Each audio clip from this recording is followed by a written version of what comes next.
Les amis, personne ne peut être heureux sans faire l'amour. Ça là, je vous assure, je ne parle pas de connaisseur, hein. Ce n'est pas, je suis coach, je connais tout, hein. Mais franchement, je n'ai jamais vu une personne heureuse sans faire l'amour. Et Dieu même n'a pas prévu que quelqu'un soit heureux sans faire l'amour. Et je vais vous l'expliquer. Dieu créa l'homme et la femme en un. À la création, il n'a pas créé l'homme seulement, contrairement à ce que certains ont lu et ils se trompent. Il a créé l'homme et la femme en un. Mais après, il s'est rendu compte que si l'homme et la femme n'existent pas séparés, quelque chose va leur manquer. Il dit, il est bon que l'homme ait une compagne. Alors dites-moi, quand vous avez étudié toute la vie là, dites-moi la seule chose que l'homme raisonnablement ne peut pas faire sans la femme. Est-ce que la femme en l'homme ne peut pas le conseiller? Oui. Est-ce que la femme en l'homme ne peut pas préparer à manger pour lui? Oui. Mais il y a une chose qui va manquer à l'homme. Il y a une chose qui va lui manquer, faire l'amour. Alors Dieu dit, il est important que l'homme fasse l'amour. C'est pourquoi je dois les séparer afin qu'ils puissent aller l'un vers l'autre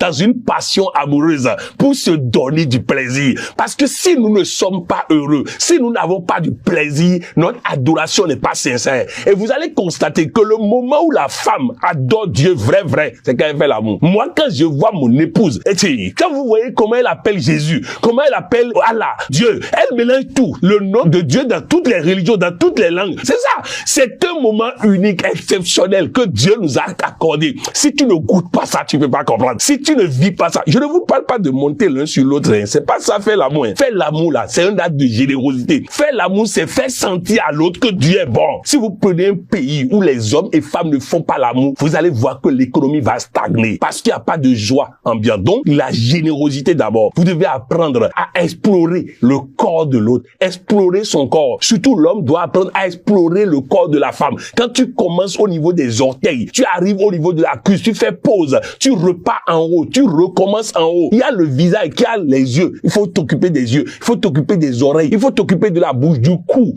avant de descendre au niveau de la poitrine. La poitrine, là, les seins, là, ont différentes parties. Il y a les seins en général. Il y a le bout des seins qui a besoin de traitement particulier. C'est pas moi, je vais t'apprendre. À partir du moment où tu fais variété, là, tu vas voir qu'à un moment donné, ton épouse va commencer par réagir. Voilà. C'est ça. Tu as trouvé ce qui lui convient. Après, tu descends au niveau du ventre. Tu gères le ventre correctement. Avant de descendre, tu descends encore. Tu as une zone gazonnée. Tu t'en occupes correctement. C'est ça. Dites-moi, qui va faire ça et ne veut pas glorifier Dieu? Qui va avoir un mari qui lui fait ça et ne pas glorifier Dieu? C'est tout un travail. C'est comme rendre un culte à Dieu. Si tu fais ça avant d'aller faire les affaires, tu vas avoir des marchés. Parce que madame va être contente. Elle va dire merci à l'univers. L'univers va bénir la personne qui a contribué à ça. Nous devons aider l'autre à sentir l'amour de Dieu. Et ce n'est pas